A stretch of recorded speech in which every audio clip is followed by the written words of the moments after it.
Et là, donc il y a quoi en Non, cours? là, il n'y a rien de semé, c'est pour une prochainement des carottes. Là Sur cette parcelle auraient dû pousser aubergines, courgettes et autres tomates à l'abri d'une serre. Mais le 13 avril, les aléas climatiques ont contraint les frères Joseph à revoir leur plan.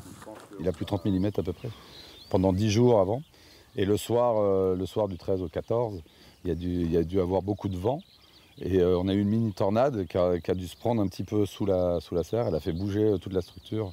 Et là, ça a envolé la totalité. La serre qui s'envole suite à la tempête, c'est pas uniquement de l'argent qui s'envole, c'est l'outil de travail que Benoît pratique tous les jours, qui s'envole. Donc ça veut dire des récoltes décalées et une entreprise mise en danger.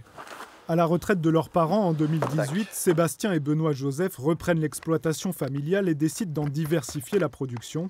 Benoît revient vivre à la ferme et se lance dans le maraîchage bio en plus des cultures céréalières. Privé de serre, il doit s'adapter. J'ai quand même lancé des tomates de plein champ que je n'avais pas prévues avant pour avoir un peu de tomates à l'automne et cet hiver. La serre détruite n'étant pas assurée, la perte est sèche. Pour financer son remplacement, les deux frères ont lancé une cagnotte qui a déjà recueilli plus de 7 000 €. On a un emprunt de 18 000 € et on s'est dit mais on fait comment pour financer cette deuxième serre, à nouveau 18 000 €, sachant qu'on a perdu la première.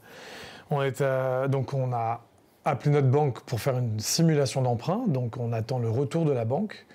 Et en parallèle de ça, on s'est dit pourquoi on ne ferait pas un financement participatif. Les contributions à la cagnotte sont assorties de cadeaux. Les donateurs les plus généreux seront invités à manger et passer la nuit à la ferme.